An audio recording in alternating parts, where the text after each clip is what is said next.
Hi everyone, my name is Annie Farmer and I will be presenting my behavioral change project on a little boy who struggles with behavior issues during meal times.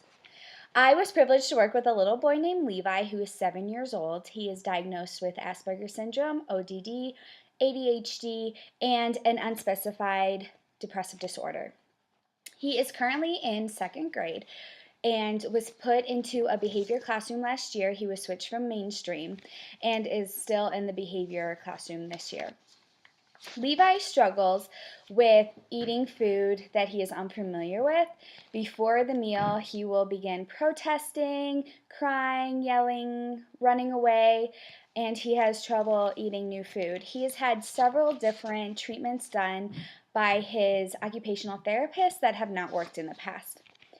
So, behavioral definitions that I was working with was food compliance consumption, which can be defined as placing a specified food inside of his mouth, chewing the food, and then swallowing the food until his mouth is completely empty.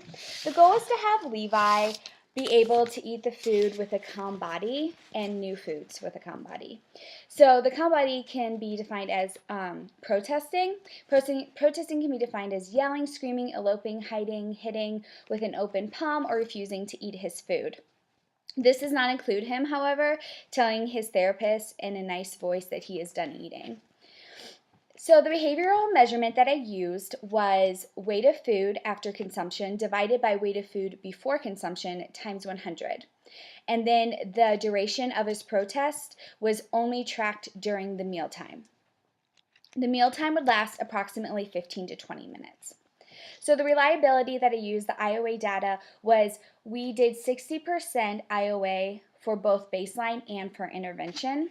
The range for the baseline was 97 to 100% for the consumption of food, and the protesting range was between 67 and 99% accurate. So it was pretty high.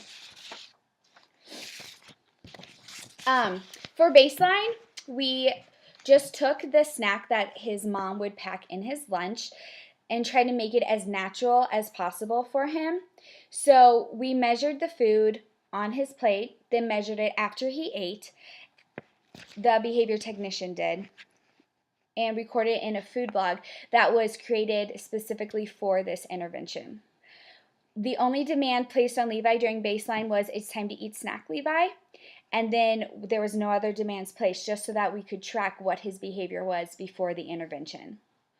When Levi began protesting, we ignored it. Both the technician and Levi sat at the table during the snack time. For the intervention, that took place after 8 baseline sessions. Data was tracked in a food log, the same one that was tracked for baseline. The food was placed on a plate, and Levi was told it's time to eat. If Levi was able to consume part of his food, he received 5 minutes of WE. If he was able to eat all of his food, he was able to earn 15 minutes of WE. If Levi refused to eat his food, he lost privileges to the WE for that day, but he was told that he could earn it again tomorrow. Levi was not able to escape the demand. Once snack time had started, it lasted for 15 to 20 minutes, and if he didn't eat any of his food, he was still expected to sit at the table. And after he was done eating, if no food was eaten, he could switch activities, but it had to be a non-preferred activity. The experimental design that we used was an A-B design. The first was the baseline for A, and that was 8 days, and then B was the 10 days of intervention. I would have liked to have done an A-B, but I just ran out of time, so I didn't have enough time to run that. But we are continuing the intervention, so hopefully we can switch it to an A-B design. The results of the study show a decline in protesting behavior and an increase in food consumption. Even though there were only 10 days of the intervention data so far, it has already shown a functional relationship, which is awesome. According to the graphs and the data collected, Levi's protest decreased from an average of 16.31 minutes during baseline to 9.95 minutes during intervention. So we saw a huge decrease there. And the mean amount of food left on Levi's plate went from 81% during baseline to 74% during the intervention. So just after 10 days, he was already showing much more improvement of eating novel foods. So I would like to show you the graphs now. As you can see, the protest really went down and decreased, which was awesome, the amount of time in protest. And the amount of food left on Levi's plate was also very decreased, which is just phenomenal. So, according to this study, the intervention has shown to be successful in both decreasing Levi's behavior and increasing food consumption by allowing him to work for a primary reinforcer, which is something that I read in a lot of my articles, was that there's not enough reinforcement, but there's also negative reinforcement, which is allowing them to escape. So we really wanted to work on him not being able to escape the intervention, the food. So that's why we had him sit there at the table for the entire time.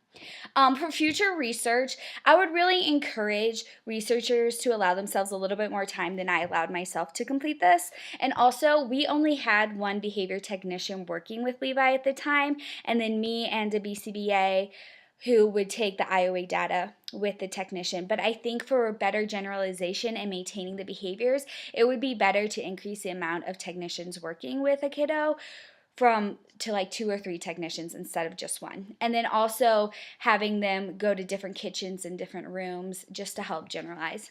So I hope you guys enjoyed this. Thank you for listening to my project. Good luck, everyone.